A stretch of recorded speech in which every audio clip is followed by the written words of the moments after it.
Question 1. Why are we fighting much of the Muslim world, and what is our enemy's motivation?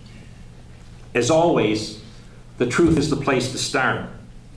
We must accept that the US government is seen as the mortal foe of Islam and Muslims because of the impact of its foreign policies. We need not, as a people, don sackcloth and ashes, nor immediately abandon policies motivating bin Laden, al-Qaeda, and other Islamists. But no nation state should keep bankrupt policies out of fear of having changes seen as appeasement. We must deal with the world as it is, not as we would like it. We are hated for what we do and not for who we are. Armed with this vital understanding, we can define the talented, pious, and growing foe we confront, start to alter counterproductive policies, and begin crafting military plans that can protect America better than the policy of bringing terrorists to justice one at a time. Question 2. Given the tax burden Americans shoulder for defense, why is the US military not winning? Quite simply, because we have not killed enough of the enemy. We must change the rules of engagement for US soldiers, rules which currently make them targets, not killers, and which are based on US leaders' fear of media and foreign criticism. In the few cases in which America must fight, the military needs to make US might felt to whatever extent is needed for victory. This includes death and destruction, broad enough to make the local populations giving indispensable support to our enemies demand peace. It wastes US lives, and it is fatal to our security to go to war if we do not mean to win. Without this change, moreover, nation-building programs are useless. History, as well as our Afghan and Iraqi nightmares, show that durable nation-building is impossible if the enemy is not first definitively defeated. The advocates of soft power portray it as an alternative to military power. This is nonsense. Soft power worked after World War II because Germany and Imperial Japan were utterly devastated by US hard power, and they knew it. Soft power worked in the Cold War because we operated in the peaceful environment engendered by mutually assured destruction, and because the Soviet Union was a malignant cancer of a society that could bring no credible soft power of its own to bear to ward our fires. Neither of these scenarios prevail today. The Islamists are wholly undefeated, and Islam is a vibrant and rapidly growing civilization. Question 3. Can Americans really be safer if our ports and borders are virtually unguarded and police must cope with 11+ million undocumented aliens? The short answer is no. We must stop the political and media posturing and whining and temporarily close our borders until we can gauge the internal threat. Until this is done, little of what we do against al-Qaeda overseas makes America safer.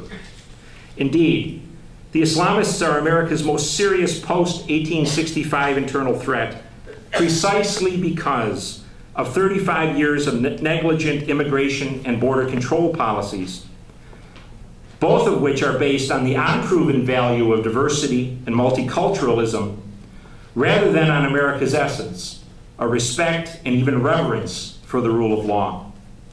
Controlling immigration and borders has nothing to do with racial discrimination, human rights, or civil liberties. And it should have nothing to do with cowardly and self-serving politicians who are trolling for the Hispanic vote.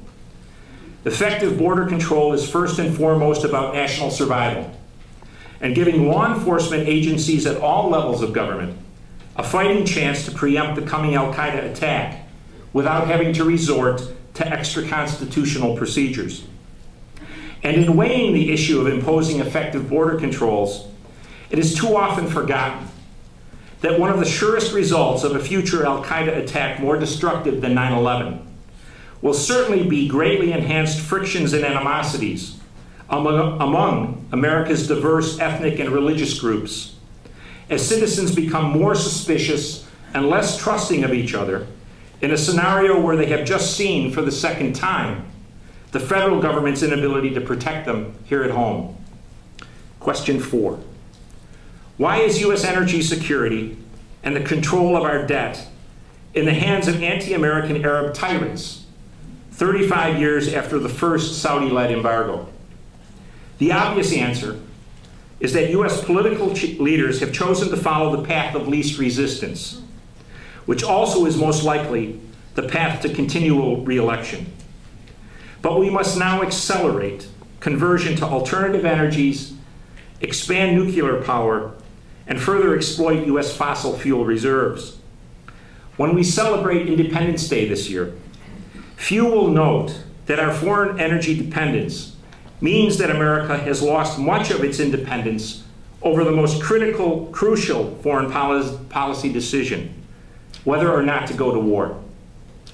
If disaster occurs in Saudi Arabia's eastern province or the Niger Delta that severely curtails energy production, Washington will have no choice. It will go to war to restore that production. And if you think Iraq and Afghanistan are nightmares, wait until we have U.S. Marines fighting in the Niger Delta, which is 27,000 square kilometers of swamp and forest, and from which, by 2012, we will be receiving 20% of our imported crude oil. Nothing should deter America from gaining energy self-sufficiency. Demands for absolute protection for Arctic hare or shrimp-inhabited reefs at the cost of dead Marines and soldiers should be ignored. Beyond oil, America has no interests in the Arab Peninsula, save the freedom of navigation, which the U.S. Navy can ensure. And as our energy dependence ends, this will become even clearer. Self-sufficiency will allow America to stop protecting the Gulf's tyrannies, which now cloud our economic destiny, export religious hatred for us, and make our advocacy of freedom appear to be pure and even spectacular hypocrisy. It also will end the current and cruel reality that sees some portion of the price U.S. parents pay at the pump for gasoline flow from oil-rich Arabs to the mujahideen who are killing their soldier children in Iraq and Afghanistan. Question 5. Why does America back the major antagonists in the Arab-Israeli war, Saudi Arabia and Israel? And what are U.S. interests in the war beyond emotional ties to Israel and dependence on the Gulf government's oil and funding of our national debt? The beginning of wisdom is that we must keep out of other people's wars, especially other people's religious wars. America now stands as a major loser in the 2006 Israel-Hezbollah war, the Israel-Palestine conflict, and the economic strangling of Hamas. Indeed, America is in part losing to the Islamists because of its absolute backing of Israel and its blind eye for the Saudis' blatant and aggressive jihad spreading. America must withdraw from this savagery. We should define the settlement that suits us, call in both sides and say 50 years of your brutal and selfish behavior is enough. Here's what we want. If you don't accept it, you are on your own and can kill each other to your heart's content.